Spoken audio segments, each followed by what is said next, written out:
Hello, അപ്പോൾ വീണ്ടും ഒരു കേക്ക് വീഡിയോ ആയിട്ട് വന്നിട്ടുണ്ട്.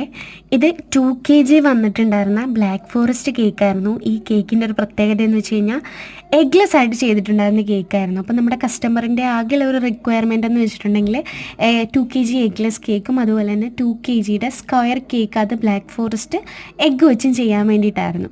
അപ്പോൾ അതുകൊണ്ട് തന്നെ നമ്മൾ ആ ഒരു രീതിയിലാണ് ചെയ്തെടുത്തിട്ടുണ്ടായിരുന്നത്. ശരിക്കും പറഞ്ഞാൽ എഗ്ലെസ് കേക്ക് ചെയ്യാൻ ഭയങ്കര പേടിയായിരുന്നു. കാര്യം ഫസ്റ്റ് ടൈമാണ് ഞാൻ എഗ്ലെസ് കേക്ക് ചെയ്യുന്നത്. അപ്പോൾ എങ്ങനെയാവും എന്താവും എന്നൊക്കെ ഭയങ്കര ടെൻഷനായിരുന്നു. എന്തായാലും വലിയ കുഴപ്പമില്ലാത്ത രീതിയിൽ തന്നെ കിട്ടിയിട്ടുണ്ടായിരുന്നു. അപ്പോൾ എൻ്റെ ഒരു വലിയ പേടിയെന്ന് വെച്ച് കഴിഞ്ഞാൽ കേക്ക് ഇനി പൊടിഞ്ഞു പോകുമോ എന്നായിരുന്നു. കാര്യം നമുക്ക് ആ ഒരു സോഫ്റ്റ്നെസ് കേക്കിന് കിട്ടില്ലല്ലോ എന്ന് കരുതി. പക്ഷേ ചെയ്ത് കഴിഞ്ഞപ്പോൾ എനിക്ക് മനസ്സിലായ ഒരു കാര്യം, നമുക്ക് അതായത് നമ്മളെ എഗ്ഗ് ആഡ് ചെയ്തിട്ടുള്ള കേക്കിനെക്കാട്ടിലും ടേസ്റ്റ് എനിക്ക് എഗ്ലെസ് കേക്കിനാണ് തോന്നിയത്.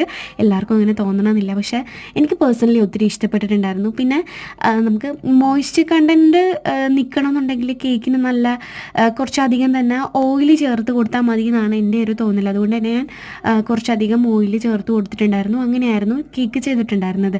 അപ്പോൾ ഇതൊരു ബർത്ത്ഡേക്ക് വേണ്ടിയിട്ട് ചെയ്തിട്ടുണ്ടായിരുന്നത്, ഫസ്റ്റ് ബർത്ത്ഡേക്ക് വേണ്ടി ചെയ്തിട്ടുണ്ടായിരുന്ന കേക്കായിരുന്നു.